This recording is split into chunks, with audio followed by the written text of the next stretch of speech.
On Agenda tonight, I speak to the Chief Minister who, true to his word, is back on Agenda to tell us about the final draft of our island plan. The handling of the plan was not well received by some Tynwald members, and there has been some criticism of its content too.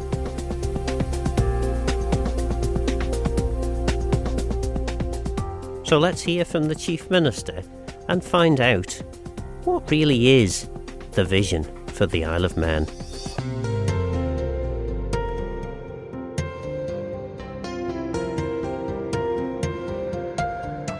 Chief Minister, it's about 2 months now since we spoke about the island plan.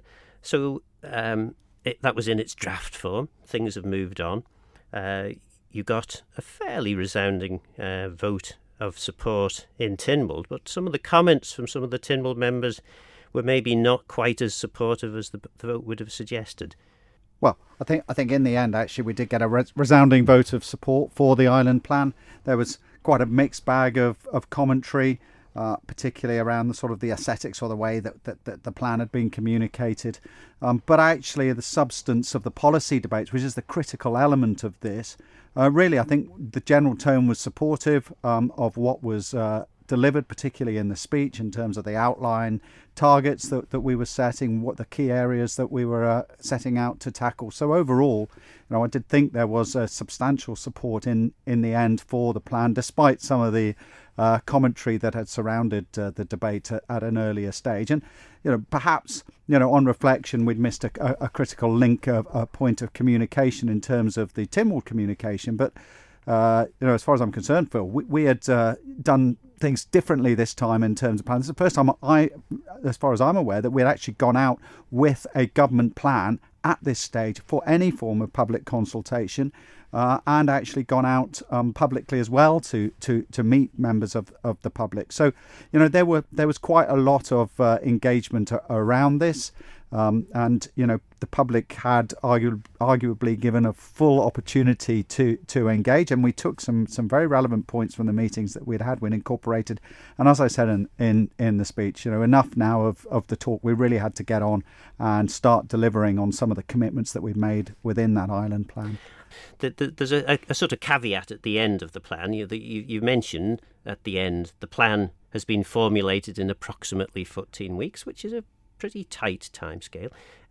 Complex issues require informed and developed policy responses.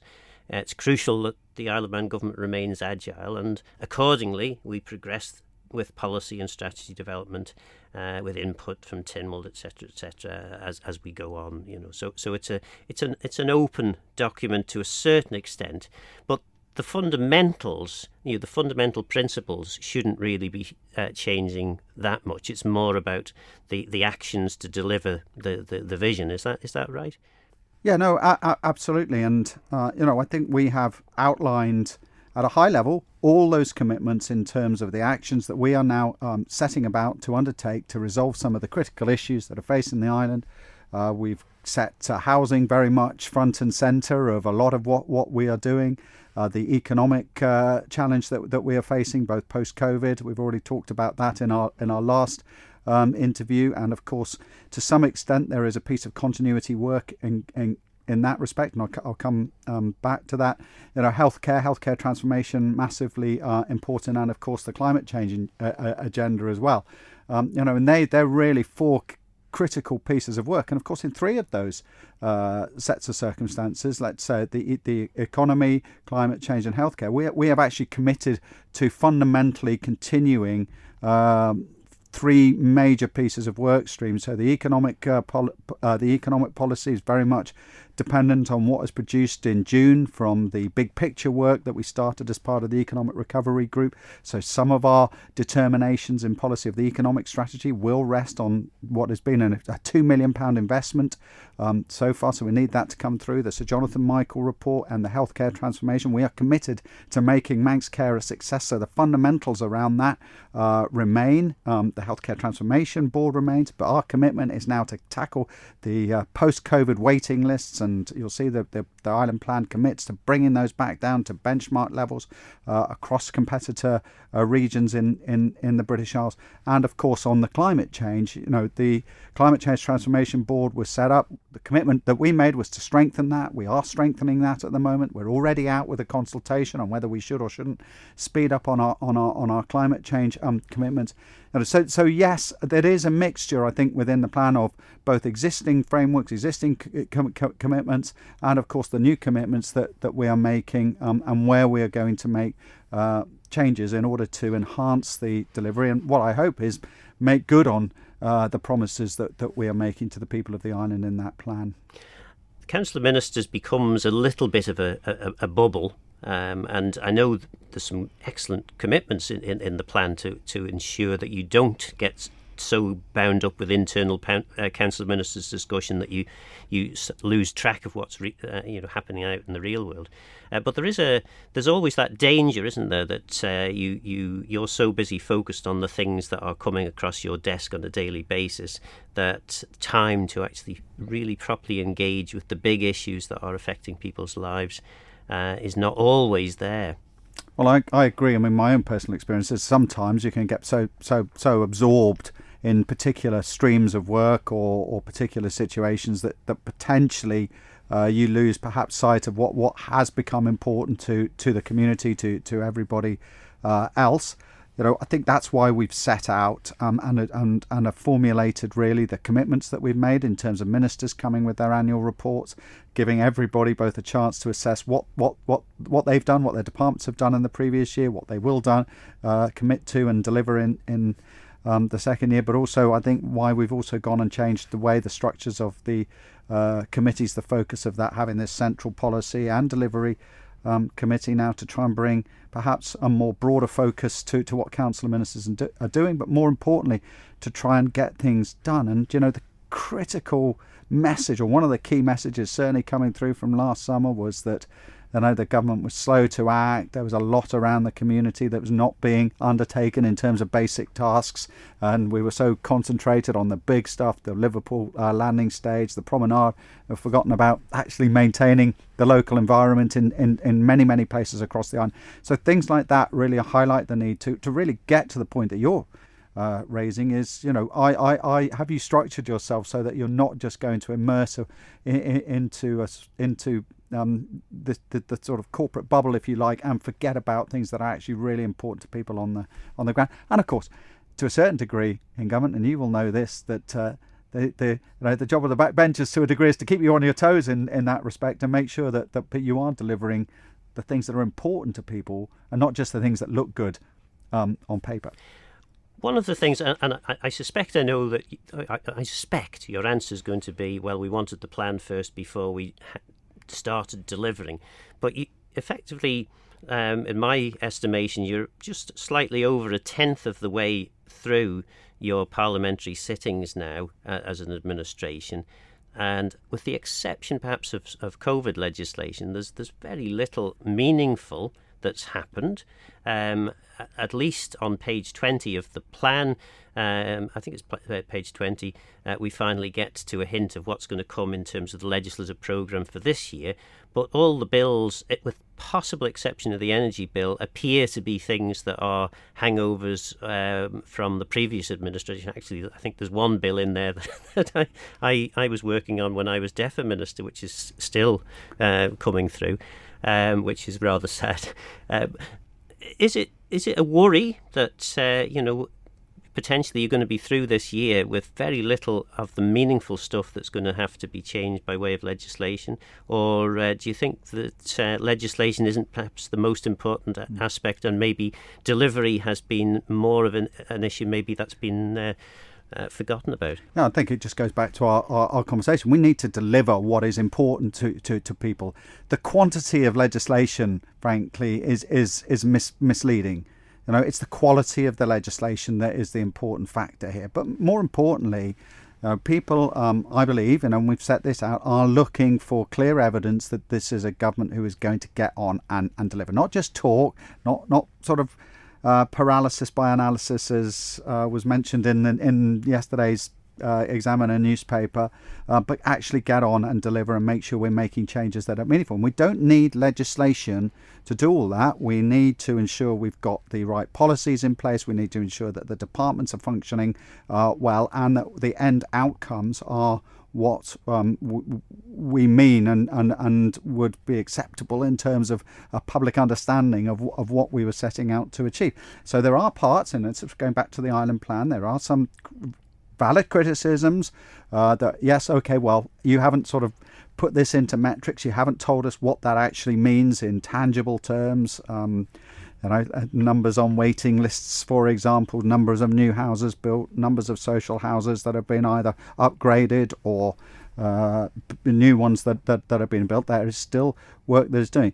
You say, I mean, but on the other hand, work is well underway in some of those areas and in some of those work streams to achieving that.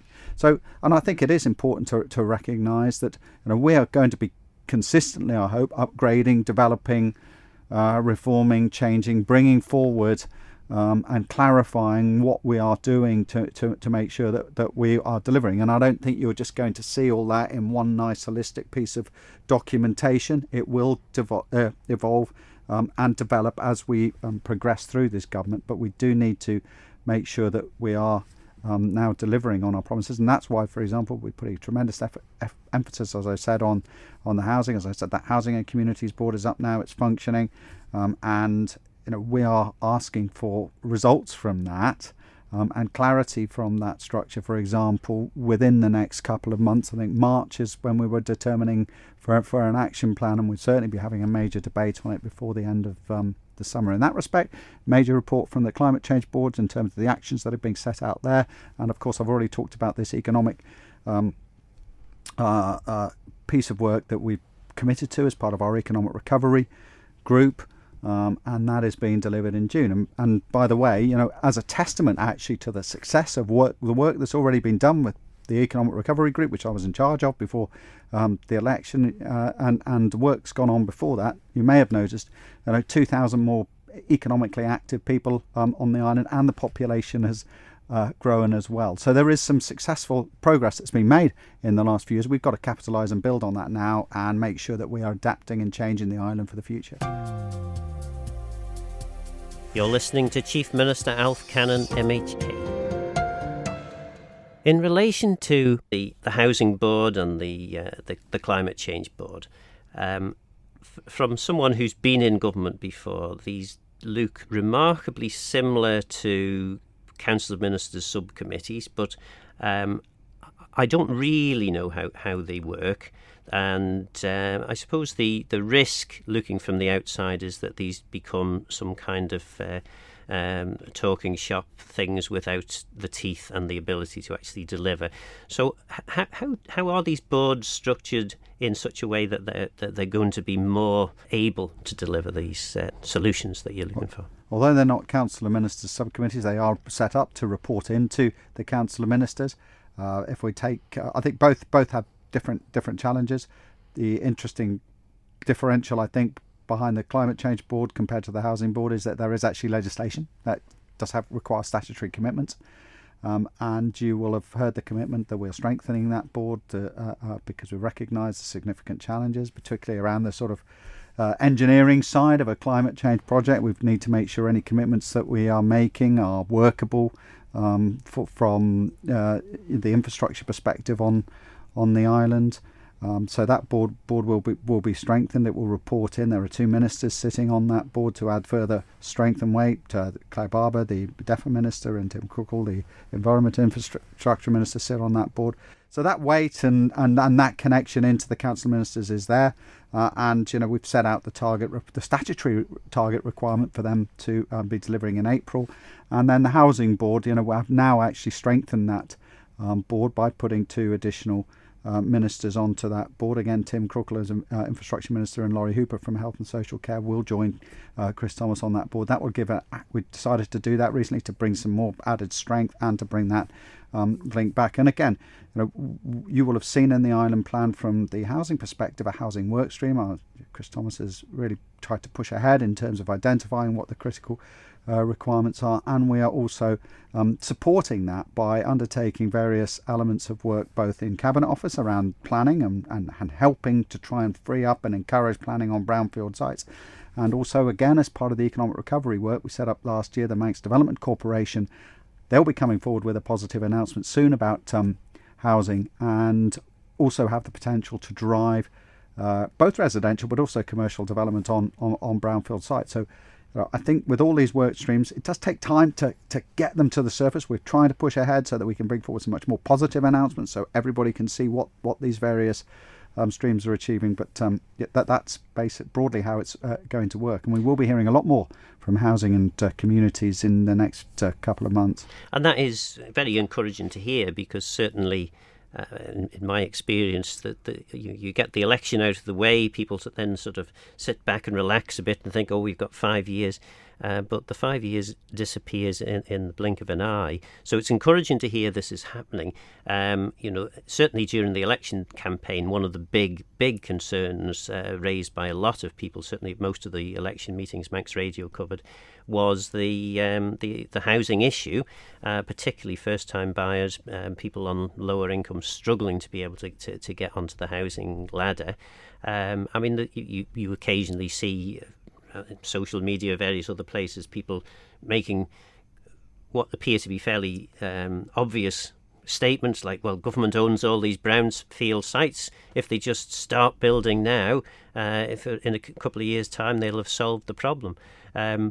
Is it as easy as that? Well, it's not. I mean, in the past, as you know, these commitments have been indicated. We've been talking about Summerland, for example, for years now. We've been talking about Lord Street for years now.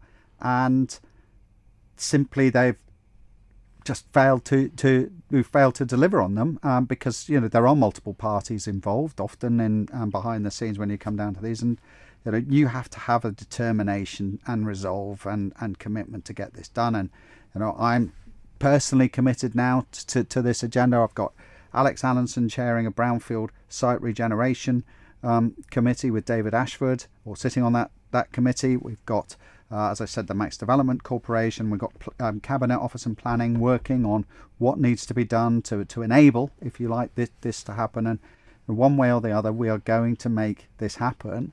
And if we don't, well, then it will not have been a successful administration if within the next 2 years there is not significant progress on some of these critical areas. And I fully intend to make sure personally that they are delivered on, and we need to be ambitious, and we need to have that strength of mind because they're critical. And when you look at this isn't just important from an aesthetic perspective, but also because we need to carry on building our economy. We need more housing, but it will also lead to strengthen actually the work opportunities for those in the domestic economy, for our construction companies, help support infrastructure. It will also help potentially support the climate change program if we're building up to sustainable levels with our new builds, and it will also help because we need more people on the island. We need more housing. We need potentially need some more. In the future, we may need more office space. So there's a lot parts to this jigsaw, but we've got to get on and make some of this actually happen now. And it's, of course, we've talked housing, I've talked climate change, I've talked about the healthcare transformation, I've mentioned education.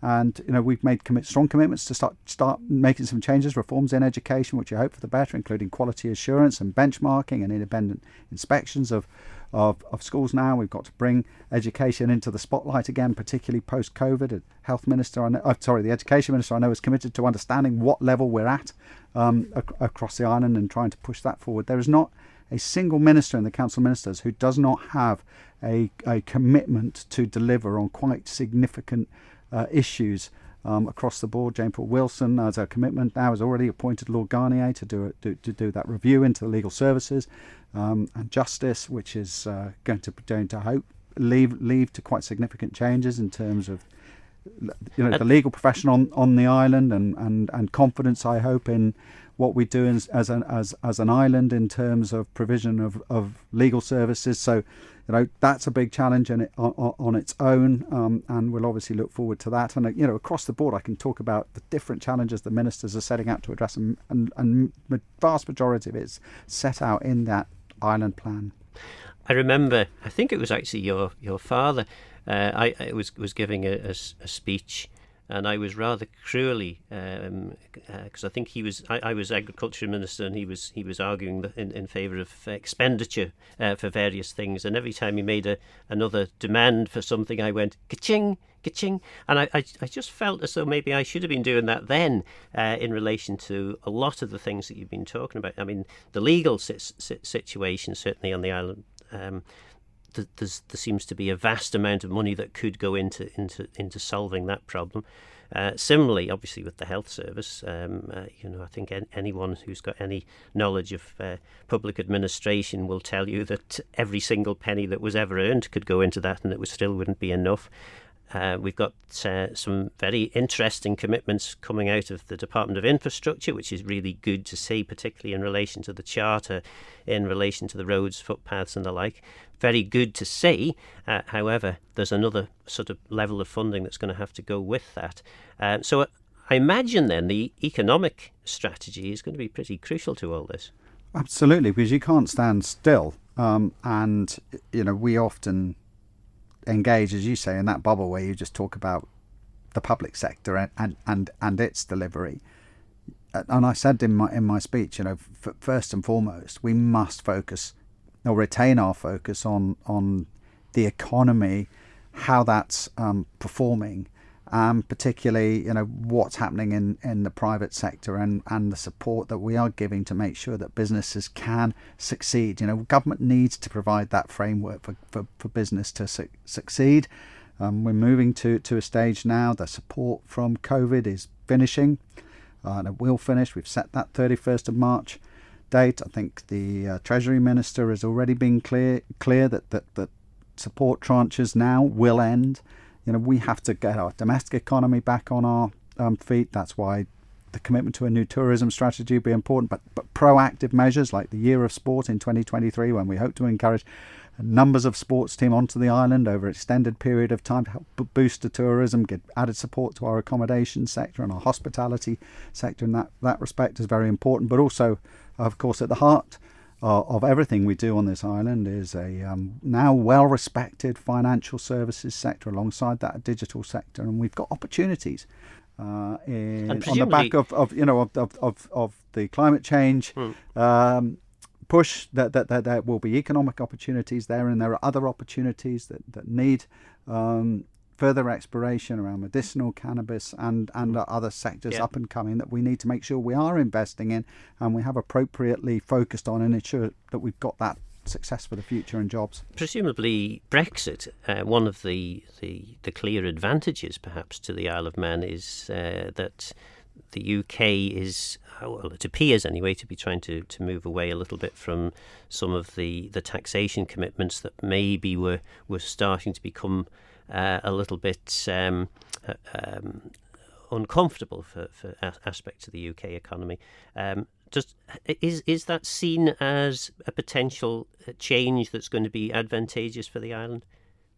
No, I've always taken a positive view alongside the Brexit. I mean, we've really got to work with what we can control, and that's our engagement now with the UK in terms of their free trade agreements. I've been pretty positive right from the outset that it didn't really matter which way the Brexit vote went for us, and if it did go for a full Brexit scenario, which has happened, that there would be as many opportunities for the island as there were previously, because I think we already had substantial outreach across the globe with many of our businesses, our life assurance businesses, our banking and finance businesses, and even to some extent what we were doing in oil and gas and in other areas as well. So actually we did have a level of expertise, and I think as these free trade agreements are negotiated and signed, and the Isle of Man will be part of those, albeit we've still got some work to do in some areas.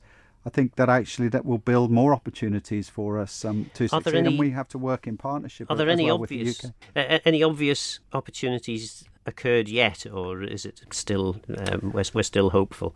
Well, I think actually, in terms of the in-depth analysis, when you start looking at the business performance of our financial services sector post-Brexit, the indicators have been extremely positive. You can see the amount of confidence there is in the Isle of Man, with the amount of investment that is coming in, the ownership structures behind some of these businesses. There's been significant changes. Utmost Wealth, for example, that's a positive example there of growth. RL 360 and third-party equity investment that's been pouring into that business, and the sort of leadership there for David Neeshaw and his team.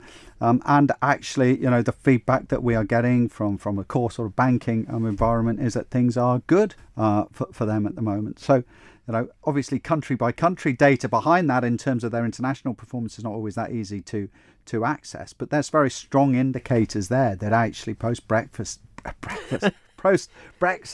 that we have actually performed incredibly well, and that's reflected as well, Phil, in our unemployment figures. We're down to almost as low as you could possibly, 290 people. I didn't even think it was possible to drive that below. Arguably, of course, a lot of that is reflected internationally, but we've also done a lot behind the scenes as well to encourage that. Kickstart schemes for the unemployed, helping businesses take on long-term people who are unemployed. And I think it's a sign of a strong economy, albeit the challenges ironically still remain for people in terms of the cost of living and the pressure that's on people's lives from that perspective. There appeared just after your appointment election to Chief Minister to be an incredible wave of love and enthusiasm from Timble members. The Timble members that were coming up onto this programme seemed to believe that there was nothing the Chief Minister couldn't do. It was incredible. I mean, just this incredible wave of optimism. Has that been dashed on the rocks of political reality? Is the honeymoon over for the Chief Minister?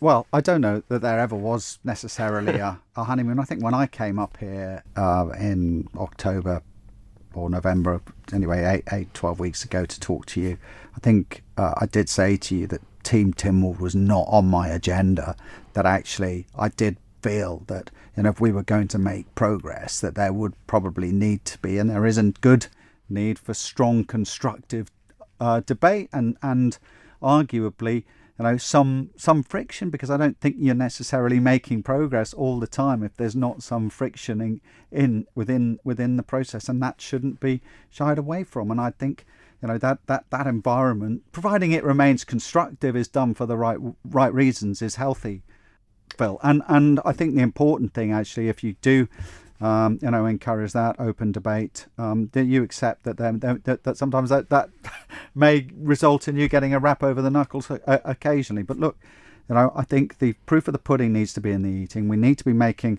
life better for everybody, and we need to be making the right decisions for the island. And so far, I think the critical decisions that we've been making already, COVID, the way we're managing our way out of the pandemic, the decision to bring forward and push ahead with the living wage and bring forward the quite striking increase in the minimum wage for April this year, and other things that we've been doing as well, are indicators that this is a government that will want to push through and get things done. Strong personal commitment there from the Chief Minister. He's very much putting his neck on the line by clearly stating that failure to deliver the plan would be a failure of his government.